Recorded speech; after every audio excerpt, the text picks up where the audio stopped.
ദാത്തുർ റിഖാ എന്ന യുദ്ധം കഴിഞ്ഞ് റസൂലുള്ളാഹി സ്വല്ലല്ലാഹു അലൈഹി വസല്ലം സഹാബത്തൊക്കെ മടങ്ങി വരുന്ന വഴിയിൽ യാത്രാപ്രയാസങ്ങൾ കൊണ്ട് സന്ധ്യയായപ്പോൾ രാത്രിയായപ്പോൾ ഒരു സ്ഥലത്ത് വിശ്രമിക്കാൻ വേണ്ടി പ്രവാചകനും സഹാബത്തൊക്കെ തമ്പടിച്ചു. അങ്ങനെ നബി സല്ലല്ലാഹു അലൈഹി വസല്ലം സഹാബത്തൊക്കെ വിശ്രമിക്കാൻ വേണ്ടി അന്തി ഉറങ്ങാൻ വേണ്ടി ഒരുങ്ങുന്ന സമയത്ത് സുരക്ഷിതമായൊരു മേഖലയല്ല, യുദ്ധം കഴിഞ്ഞ് മടങ്ങി വരുന്ന സ്ഥലമാണ്. സുരക്ഷിതത്വം ഉറപ്പുവരുത്താൻ വേണ്ടി ഈ സംഘത്തിന് കാവലിരിക്കാൻ ആരാണ് തയ്യാറുള്ളത് എന്ന് നബി സല്ലല്ലാഹു അലൈഹി വസല്ലം സഹാബത്തിനോട് ചോദിച്ചപ്പോൾ 2 സഹാബത്ത് എഴുന്നേറ്റ് വന്നു. അതിലൊന്ന് അബ്ബാദ് ബിൻ ബിശ്ർ റളിയല്ലാഹു അൻഹു, മറ്റൊന്ന് അമ്മാർ ബിൻ യാസർ റളിയല്ലാഹു അൻഹു. ഈ 2 സഹാബികൾ പറഞ്ഞു, നബിയെ നിങ്ങൾ ഉറങ്ങിക്കോളൂ, ഞങ്ങൾ സെക്യൂരിറ്റി ആയിട്ട് ഉറക്കമൊഴിച്ചോളാം. അങ്ങനെ പ്രവാചകനും മറ്റുള്ള സഹാബത്തൊക്കെ ഉറക്കത്തിലേക്ക് നീങ്ങി, വിശ്രമത്തിലേക്ക് നീങ്ങി. ഈ 2 സഹാബത്ത് ഉണർന്നിരിക്കുകയാണ്. ഈ 2 ആളുകൾ, ഒരാൾക്ക് ക്ഷീണം വന്നാൽ ഉറങ്ങാം, മറ്റേയാൾ കാവലിരിക്കാം.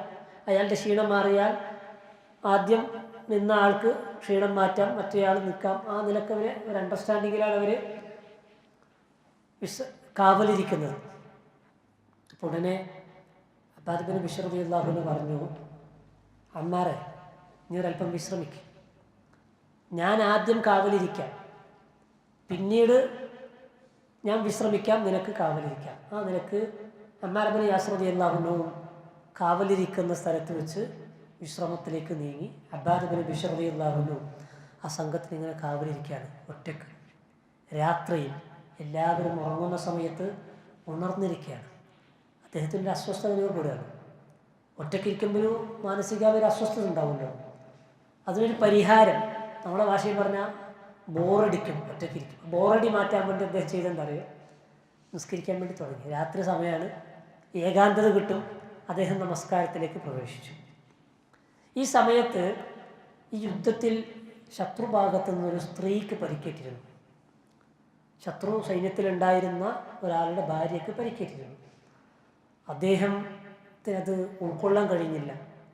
അദ്ദേഹം അവിടെ വെച്ച് പ്രതിജ്ഞ എടുക്കുകയാണ്, ഇതിന് പ്രതികാരം ചെയ്യാണ്ട് ഞാൻ ഉറങ്ങൂല.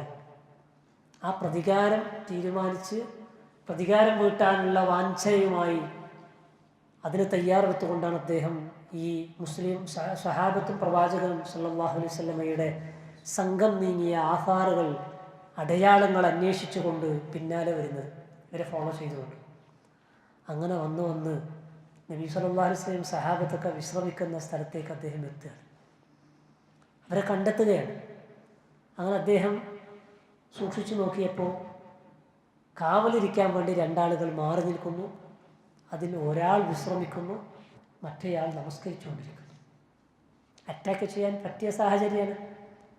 ശത്രു തൻ്റെ അസ്ത്രമെടുത്ത് അമ്പെടുത്ത് ഇങ്ങനെ അദ്ദേഹത്തിന് ഉന്നം വെച്ചുകൊണ്ട് അമ്പ് ചെയ്തു.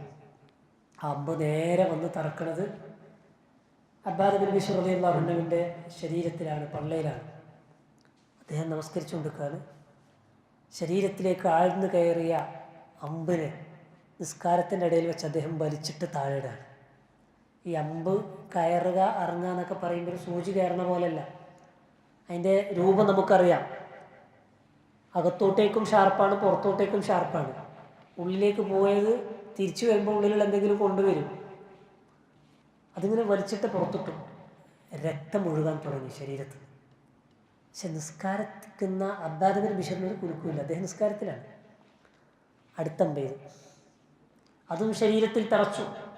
2ാമത്തെ അമ്പും അദ്ദേഹം വലിച്ചിട്ട് താഴെയിട്ടു.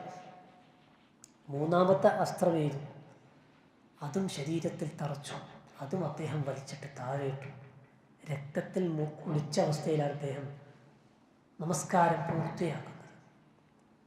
അങ്ങനെ നമസ്കാരം പൂർത്തിയായതിനു ശേഷം അദ്ദേഹം അമ്മാർ ബിൻ യാസറിനെ ഉണർത്തുകയാണ്. അദ്ദേഹം ഉണർന്നു നോക്കുമ്പോൾ കാണുന്നത് ചോരയിൽ കുളിച്ചു നിൽക്കുന്ന അബ്ബാദ് ബിൻ ബിശ്ർ റളിയല്ലാഹു അൻഹുവിനെയും നിലത്ത് വീണ് കിടക്കുന്ന 3 അസ്ത്രവും.